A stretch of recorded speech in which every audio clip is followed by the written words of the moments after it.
Ladies and gentlemen, welcome to the English Daily Book Summary YouTube channel. In order to not stop learning, listen to an English book summary every day for free.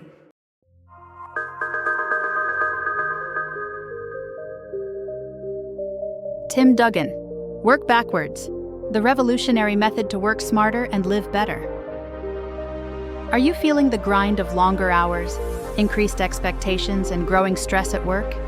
If so, you're not alone.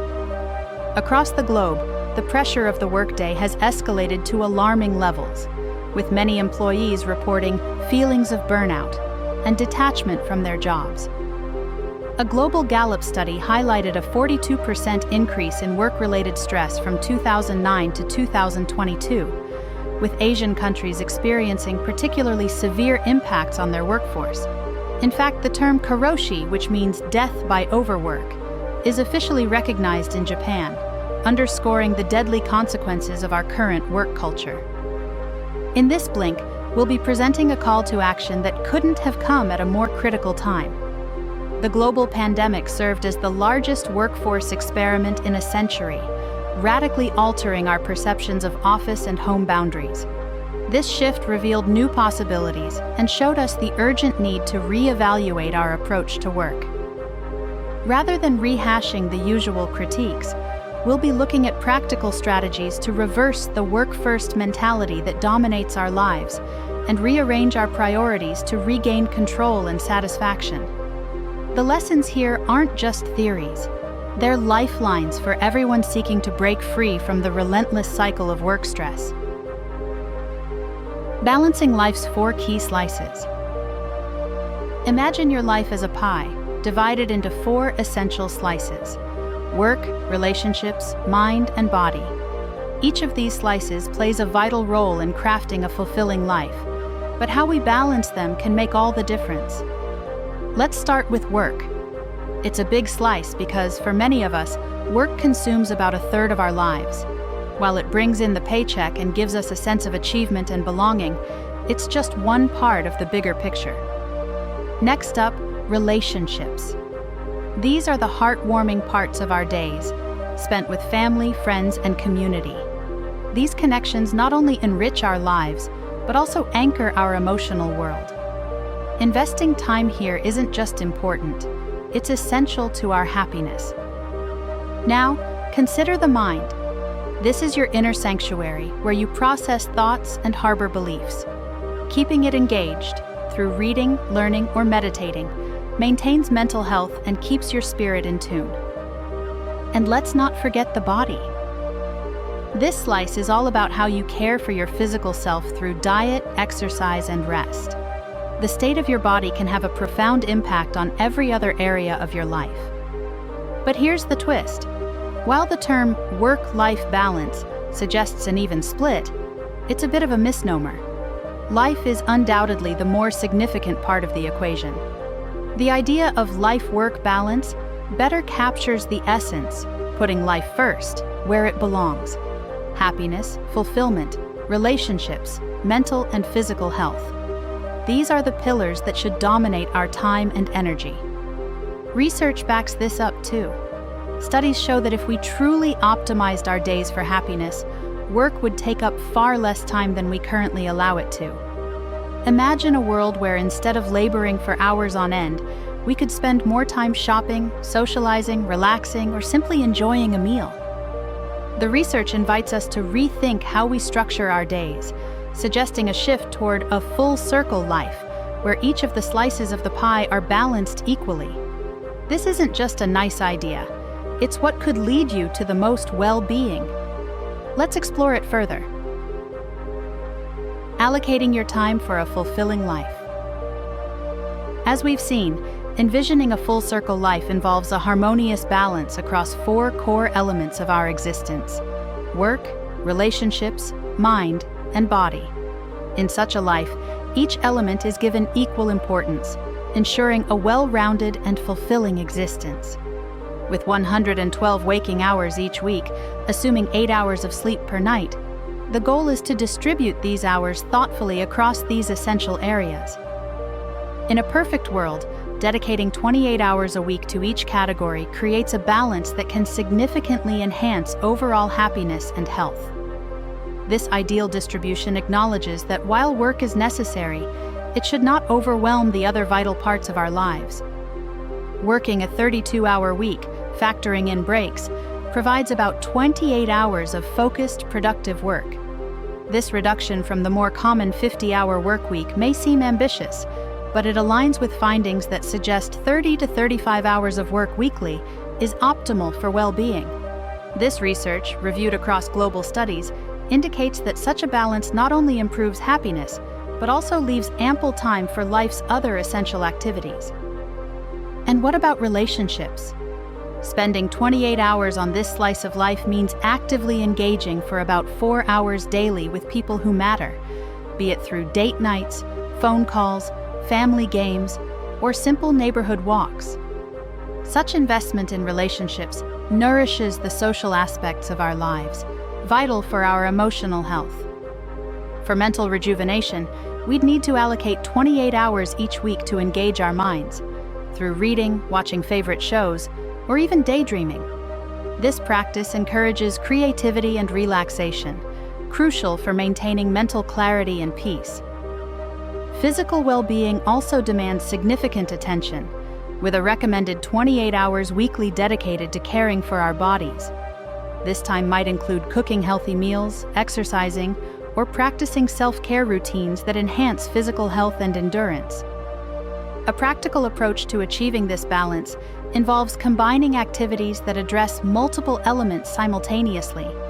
For instance, running with a friend or playing board games with family can simultaneously nourish the body or mind and strengthen relationships. Such integrations not only make efficient use of time, but also enrich the quality of these experiences. Ultimately, living a full-circle life means making conscious choices about how we allocate our time, reflecting our values and priorities. It challenges the traditional prioritization of work by suggesting that personal well-being and relationships, mental health, and physical fitness should not be secondary considerations. This approach isn't just about finding more time, but about redefining what truly matters in our lives, encouraging us to live each day with intention and purpose. Budgeting doesn't have to be painful. Transforming our approach to budgeting can shift our entire perspective on managing finances and life. Traditionally, the word budget might stir up feelings of limitation, often stemming from deeply ingrained beliefs about money, which we can call our money story. Our money story, usually shaped by parental influence, colors our emotional relationship with money. In business, budgeting typically falls into two camps: top-down, where upper management sets financial limits, and bottom-up, where individuals or teams craft budgets based on real needs. Drawing inspiration from the latter, we can outline a backwards budget, a transformative tool that flips traditional budgeting on its head. The essence of the backwards budget is determining the cost of a life that makes you feel happy, fulfilled, and content. It calculates the minimum income necessary to achieve personal satisfaction, whether from a primary job, side hustles, or investments. This approach not only simplifies financial planning but also enhances personal insight, showing how close you might be to your ideal lifestyle or highlighting what needs to change. This budgeting method aligns spending with personal goals and values, suggesting the inclusion of a financial buffer to alleviate stress and secure future needs. It serves as both a financial tool and a lens to view the costs associated with living the life you desire. Imagine realizing that spending less on clothes or cars aligns with your values of simplicity, while allocating more to travel and quality homewares brings deeper joy. This personalization of budgeting underscores that enough varies significantly from one person to another. To adopt a backwards budget, list your monthly expenses in all life areas, tailoring your budget to reflect your personal priorities and lifestyle choices. This not only helps manage finances, but also prompts reflection on what genuinely enhances your life. Additionally, by understanding what you value most, You can strategically plan your finances around experiences and purchases that bring real happiness. For example, if traveling and exploring new cultures bring you joy, your budget can prioritize saving for trips over other less fulfilling expenses. Understanding the exact financial requirement to support your lifestyle can be freeing. If it turns out you need less than expected, the freedom to work less and prioritize quality of life becomes a tangible reality. This strategy provides a clear financial target and encourages adjusting work patterns to prioritize life choices over excessive work hours. This isn't just about managing money, it's about choosing a more joyful life. It's easier to find meaning in work when we're realistic about its demands on us. Let's tackle a popular cliché head-on. Find a job you love, and you'll never work a day in your life. This idea, though inspirational on the surface, sets up an unrealistic expectation for many. The reality is starkly different.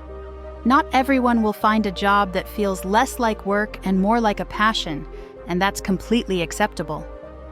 Work typically falls into one of three categories: a job, a career, or a calling. A job is essentially a means to an end, primarily focused on earning income where the true satisfaction comes from life outside work. A career offers more in terms of personal satisfaction, involving growth, learning, and the chance for promotions. There's a clear pathway that invites progress and development. Then there's a calling, often regarded as the highest tier, where work aligns so closely with personal passions that it barely feels like work at all. The problem with viewing work as a hierarchy from job to calling is the implication that reaching anything less than a calling is somewhat a failure. This creates undue pressure to find profound meaning in work and positions employment as the central purpose of existence, a view that many are starting to question. As society evolves, more individuals are reassessing how much importance they place on their work. Discovering that a job can simply be a job is increasingly common, and while work should provide some meaning, the amount can be surprisingly modest. Insights from a 2009 study in the Archives of Internal Medicine on doctors indicated that spending about 20% of time on meaningful tasks significantly reduced burnout rates. More intriguingly, increasing this percentage didn't further decrease burnout, suggesting a ceiling effect where there's a limit to how much fulfillment work can provide. This data challenges the notion that we need to find a calling to be satisfied with our professional lives. It's more about identifying which aspects of our work bring us joy and making a conscious effort to focus slightly more on those elements. Whether it's a job, a career, or a calling, the level of benefit from engaging in meaningful work activities seems to be consistent. So it might be time to rewrite that old cliché. Perhaps a more apt version would be, find a job you don't hate, and you'll still work many days of your life. This version doesn't quite have the same ring to it, but it offers a more grounded, truthful perspective. It acknowledges that work, in any form, remains work. Embracing this can dramatically change how we view our daily routines, encouraging us not to seek perfection in our jobs, but to strive for a well-rounded, fulfilling life where work complements our other passions and responsibilities.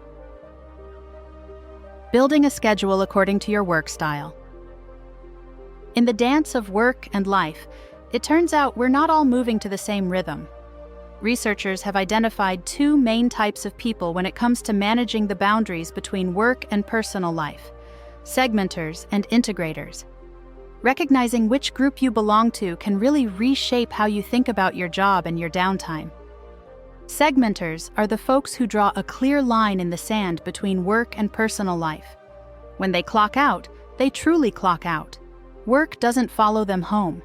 This ability to compartmentalize helps them fully disconnect from their job responsibilities, allowing them to immerse themselves in personal activities and relationships without the shadow of work looming overhead. Then there are the integrators. For them, the line between work and personal life is blurry. They might find themselves sorting out work issues over dinner or sending emails during a movie marathon at home. Work for integrators is a constant hum in the background of their lives, not confined to specific hours or locations.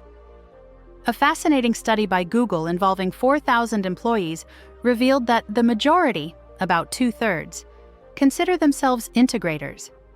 Only about 31% identified as segmenters, showing that for many, work tends to spill over into personal time. Both types have their perks. Segmenters, masters of turning off work, are often better at fully enjoying their time off, which can be a boon for mental health and overall happiness. Integrators, on the other hand, excel in flexibility and are adept at fitting work around life's less flexible demands like parenting or personal projects. The shift to remote work has spotlighted these differences even more. For segmenters, working from home can challenge their need for clear boundaries, as their living spaces double as offices. As for integrators, they might struggle with the temptation to work incessantly when their home and office are one and the same, making it harder to step away and truly relax. So, is it better to be a segmenter or an integrator? The verdict isn't clear. Each style has its advantages and its drawbacks, especially when we think about long-term well-being. But one thing is certain: understanding which style represents you is key. It allows you to tailor your work and lifestyle in a way that fits you best, ensuring you can thrive both at work and at home, making every moment count. Combine this with the other tips we've covered, and you'll be well on your way to a more balanced, fulfilled life.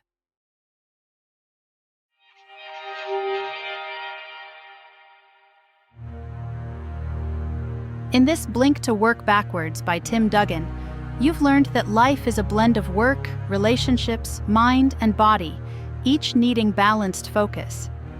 For true well-being, keep work hours around 28 per week to boost overall life satisfaction. When it comes to the nature of your work, finding deep job satisfaction doesn't always mean finding your calling. Sometimes just engaging meaningfully is enough. And knowing whether you're a segmenter or an integrator can help tailor your approach to achieving a healthy work-life balance. Okay, that's it for this Blink. We hope you enjoyed it. If you can, please take the time to leave us a rating. We always appreciate your feedback. See you in the next Blink.